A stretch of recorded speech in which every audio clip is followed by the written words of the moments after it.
Hello à tous, j'espère que vous allez bien. Bienvenue dans cette nouvelle vidéo couture. Aujourd'hui, on se retrouve pour parler une nouvelle fois d'un patron de chez Atelier Berny. Et cette fois-ci, c'est le modèle Rita que j'ai réalisé dans les 3 versions qui sont disponibles. Donc sans plus tarder, je vais vous parler un petit peu de ce que j'ai pensé du patron avant de vous montrer les étapes de couture du modèle que je porte actuellement sur moi. Et à la fin de la vidéo, vous pourrez retrouver les 2 créations que j'ai cousues dans le modèle Rita. Bref, sans plus tarder, on commence tout de suite. Alors, comme d'habitude, le livret d'instructions était très clair. Franchement, j'ai pas eu de soucis dans la compréhension de toutes les étapes. C'était vraiment nickel. C'est ce que j'aime beaucoup chez Atelier Berny par rapport à d'autres livrets d'instructions de d'autres marques. C'est pas toujours très clair. Ben là, je trouve que c'est toujours nickel. Donc, rien à dire de ce côté-là. Le petit reproche que je pourrais faire à ce modèle, c'est au niveau des tailles. J'ai eu quand même plusieurs soucis. Alors c'est vrai que c'est pas toujours évident quand on a un corps qui n'est pas standard, on va dire, et du coup qui fait qu'on n'a pas forcément la même taille en haut et en bas, surtout quand on coud une robe. Et je dis ça parce que j'ai fait un modèle pour ma sœur qui faisait en haut un 38 et en bas un 44. Donc du coup j'ai essayé tant bien que mal de prendre plusieurs tailles, notamment pour le haut parce qu'elle a une petite poitrine et des hanches un petit peu plus larges. Donc voilà, c'était assez compliqué pour ça. Et du coup je m'y suis repris à plusieurs fois. Et donc à l'heure où je vous parle, je ne lui ai toujours pas fait essayer le modèle. Donc je ne sais pas encore si j'ai réussi à faire vraiment sur mesure. Mais même pour ma part, en prenant mes mesures, j'étais, on va dire, sur du 42-44. Et au final, à chaque fois, j'ai repris mes coutures pour rebaisser d'une taille. Et je pense au final que j'ai dû me coudre une taille 40. Voilà, donc c'est vrai que j'ai eu un petit peu de difficulté avec les tailles. Et en plus, une fois qu'on a découpé le patron dans une certaine taille, on ne peut pas redécouper dans la taille inférieure. Tout simplement parce que parfois, les traits sont décalés. Enfin bref. Donc du coup j'ai fait un petit peu à l'œil, voilà, ce qui a fait que ça a été assez compliqué dans les tailles et que ça m'a pris plus de temps de devoir toujours réajuster à la taille, etc. Donc je sais pas s'il y a un problème de taille dans ce modèle, dites-moi si vous l'avez déjà cousu ou si vous vous apprêtez à le coudre. Dites-moi en commentaire si vous avez eu d'autres soucis ou si vraiment ça m'incombe juste moi. Mais voilà, c'est vrai que ça a été un peu compliqué de ce côté-là. Sinon, voilà, on a quand même la possibilité d'essayer le bustier avant de l'assembler avec la jupe pour voir justement si ça colle bien avec la poitrine, etc. C'est quand même pas très compliqué de réajuster au fur et à mesure, donc ça c'est cool. Et pareil pour la jupe, bien réajuster aussi à la taille. Et surtout si vous diminuez de taille le haut, vous êtes obligé de diminuer de taille au moins le haut de la jupe pour qu'en fait les coutures qui sont ici se rejoignent bien correctement. Donc voilà. Sinon, rien de particulier de plus à vous dire. Je me suis vraiment régalée à coudre ce modèle. Du coup, je l'ai cousu 4 fois très exactement parce que j'ai fait du coup, comme je vous disais, le modèle que je porte. Une robe pour ma soeur et pour moi, c'est la même. Plus le modèle avec l'ensemble, les deux pièces séparées, que je viens tout juste de terminer d'ailleurs. Donc ça m'a fait 4 fois ce modèle. Je peux vous dire que je connais les étapes par cœur. Et croyez-moi que le dernier, je me suis même pas servi du livret d'instructions parce que j'avais tout bien en tête. Et voilà. En sachant que j'ai réalisé ces 4 modèles sur un délai, on va dire, de 2 semaines. Donc on est vraiment sur un délai très court. Donc voilà, j'avoue que j'ai un peu marre de ce modèle et que je ne suis pas prête de le recoudre. Mais en tout cas, je suis très contente de mes pièces. Je pense que je vais les porter tout l'été. En plus, voilà, c'est vraiment 3 styles différents avec les tissus, avec la longueur de jupe, etc.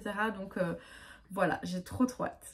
Bon, sans plus tarder, je vous laisse avec les étapes de couture et je vous retrouve à la conclusion. Alors, le projet du jour, c'est donc ce modèle-ci, la version longue, avec les petites encolures comme ceci à rajouter donc sur ce modèle. En tout cas, donc pour ceci, on a besoin de toutes ces pièces là. Alors on a du coup la pièce 1, 2, 3 et 4, c'est toujours pour faire le bustier. Ensuite on a les pièces 5, 6, 7, 8, ici c'est pour faire la jupe devant et dos. Ensuite, on a la pièce 9 pour les bretelles, la pièce 10 qui est vraiment bizarre, c'est pour faire la doublure pour la parmenture. Ensuite, on a la pièce 11, c'est la parmenture dos, la pièce 12, volant, 13, volant et enfin la 14 pour la ceinture. Donc voici tout ça. J'ai trop hâte de commencer la couture. Je me suis imprimé le petit livret d'explication. Soit d'habitude j'ai les instructions sur l'iPad, mais cette fois-ci je l'ai imprimé, je trouve ça plus pratique. Et du coup tout est bien détaillé dedans, donc il n'y a plus qu'à. Alors la première étape, ça va être de thermocoller les parmentures. Donc je récupère celle-ci et hop là, cette pièce-ci, donc la 11 et la 10. L'étape d'après, ça va être de former le bustier. Donc je vais récupérer les pièces 1, 2, 3 et 4. On se munit dans un premier temps des pièces 1 et 2 et on va venir assembler les deux tissus en respectant l'écran de montage.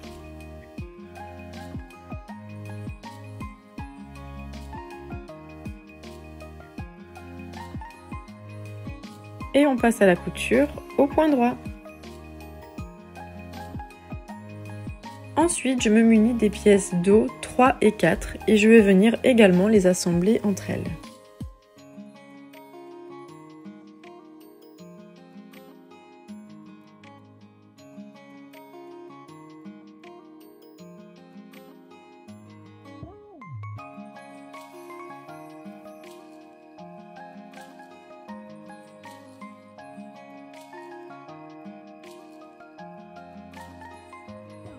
Maintenant que le dos et le devant sont formés, on va venir les assembler pour faire qu'une seule pièce pour le buste.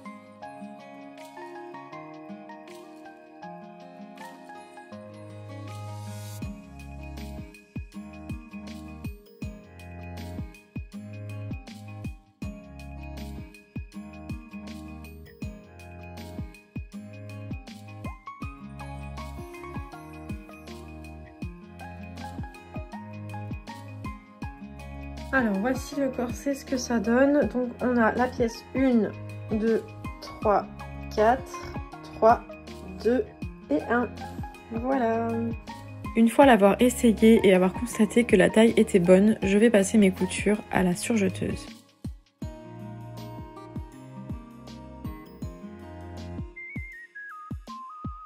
Maintenant, je récupère mes pièces 10 et 11 et je vais venir les assembler pour former la parmenture.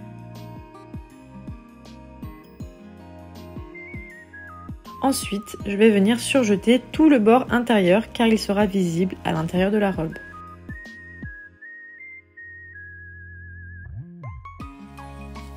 Prochaine étape, ça va être de coudre la jupe. Donc on va se munir des pièces 5, 6, 7 et 8 et on va les assembler ensemble comme le buste. Comme vous pouvez le constater, je vais venir épingler toutes mes pièces pour coudre la jupe. Donc j'ai d'abord la pièce 5, 6, 7, 8, 7, 6 et 5. Il faut bien veiller à les mettre dans le bon sens en respectant les arrondis sur le schéma présent dans le livret d'instructions.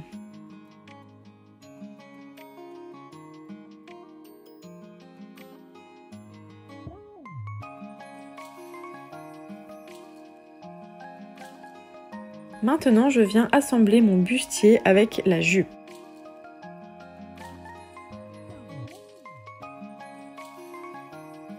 Et je veille bien que les coutures soient bien positionnées.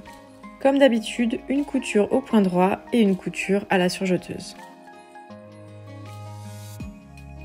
Il reste plus beaucoup de pièces, ce qui veut dire qu'il reste plus beaucoup d'étapes. Donc maintenant, on va prendre la pièce 9 et on va s'occuper des bretelles.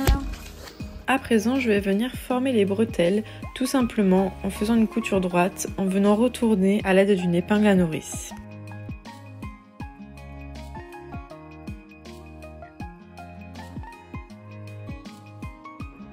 On avance, on avance. Maintenant, il faut que je prenne les pièces 13 et 12 pour réaliser le volant. Ensuite, je vais venir coudre le volant avec les pièces 12 et 13 que je vais venir assembler, comme vous pouvez le voir à l'écran.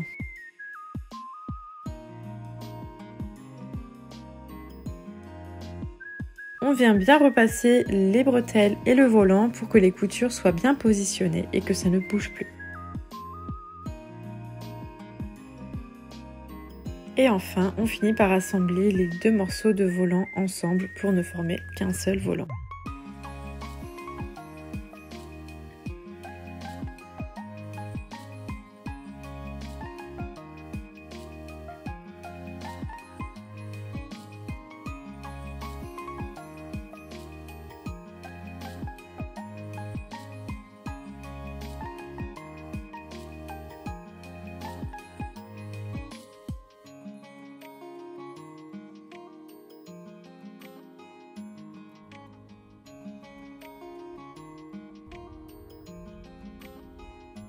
Alors cette fois-ci, je vais vous expliquer directement comment épingler les pièces qui nous restent. Donc on a la parmenture, on a le volant et on a les bretelles.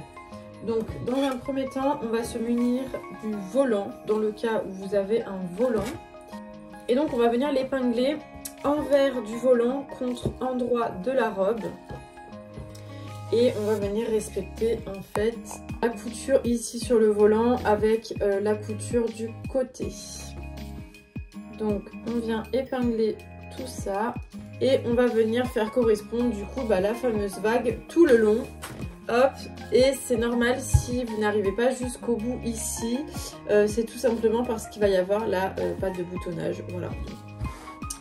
Ok, une fois que le volant est bien épinglé, on va venir placer la bretelle. Et donc, il faut tout simplement la placer hop, sur la première couture du devant et ensuite sur la couture du dos. Donc, on va venir l'épingler comme ceci. Hop là.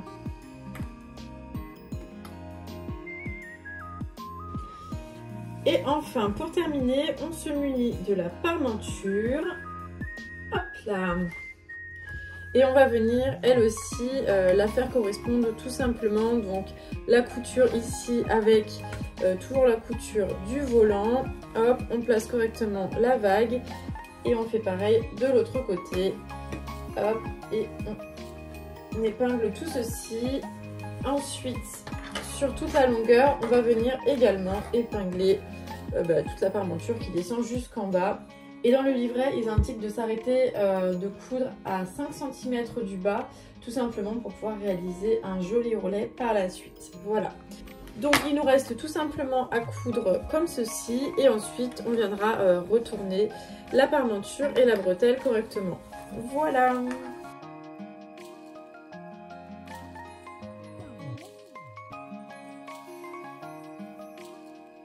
On n'hésite pas à cranter les coutures arrondies pour faire un plus joli arrondi justement lorsque la parmenture viendra se positionner à l'intérieur.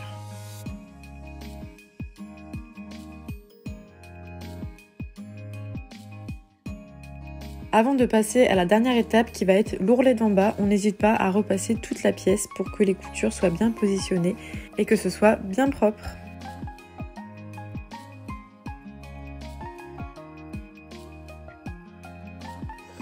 Bon, alors du coup cette dernière pièce c'est seulement dans le cas où on fait l'ensemble, en fait le haut et la jupe. Donc j'ai découpé pour rien, j'avais pas fait gaffe, donc on s'en est pas servi. Mais c'est pas grave, je vais utiliser le tissu flashu pour faire un truc avec. Voilà.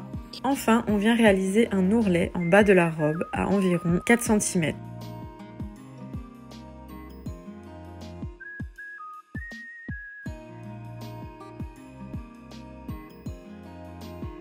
Et évidemment, pour pouvoir porter la robe, il va falloir créer les boutonnières.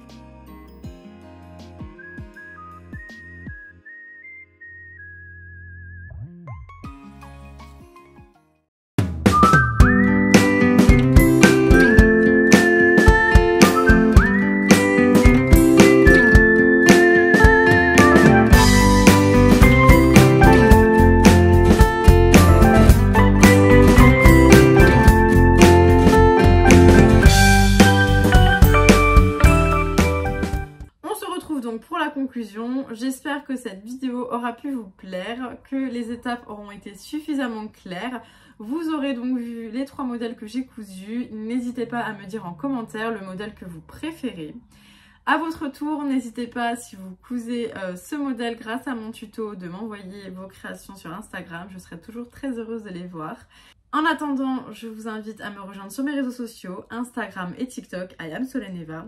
Je vous souhaite une très bonne journée ou une belle soirée en fonction de l'heure à laquelle vous regardez cette vidéo et je vous dis à bientôt!